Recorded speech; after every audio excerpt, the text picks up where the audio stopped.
হয়, আজি মই আছোঁ ৰহা সমষ্টিৰ অন্তৰ্গত বগলাজান পঞ্চায়তত আছোঁ।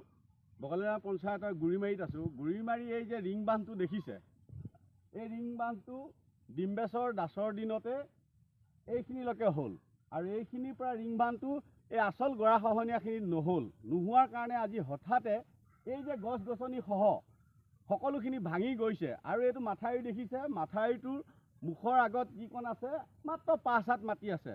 5 হাত মাটি যোৱাৰ পিছতেই এই মাথাউৰিটো ভাঙি যাব আৰু এইফালে সম্পূৰ্ণ এটা ভয়াৱহৰ এটা পৰিস্থিতি হ'ব পাৰে নদীত। কিন্তু আজি বিভাগীয় মানুহৰ কোনো কাণ খবৰ নাই। বিভাগীয় মানুহে কুম্ভকৰ্ণ নিদ্ৰাত ব্যস্ত গৈ আছে। এইবিলাক জেগা জুগলি চোৱাৰ আজিলৈকে প্ৰয়াস কৰা নাই। আজি এনেকুৱা এটা সমস্যা হৈছে, গাঁৱৰবাসী এতিয়া নিদ্ৰা হৰি গৈছে। আজি যদি ৰাতিটোৰ ভিতৰত এইখিনি যদি আকৌ খহি লৈ যায়, তেতিয়াহ'লে গোটেই মাথাউৰিটো খহি লৈ যাব।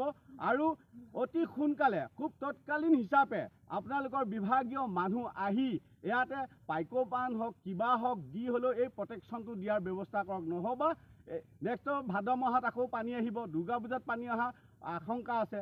এই গাঁও নাথাকিব। আৰু সেইকাৰণে মই আজি অনুৰোধ জনাওঁ আমাৰ স্থানীয় বিধায়ক, স্থানীয় ফিজুছ হাজৰিকাক অনুৰোধ জনাওঁ যাতে তেখেতলোকে আহি এই জেগাখিনি চকু দিয়ে। নহ'লে আমাৰ গাঁও হঠাতে খহি যাবলৈ অতিক্ৰম কৰিছে। এয়া দেখিছে নহয়, এয়া গৰা খহি হঠাৎ কি ৰূপ ধাৰণ কৰিছে।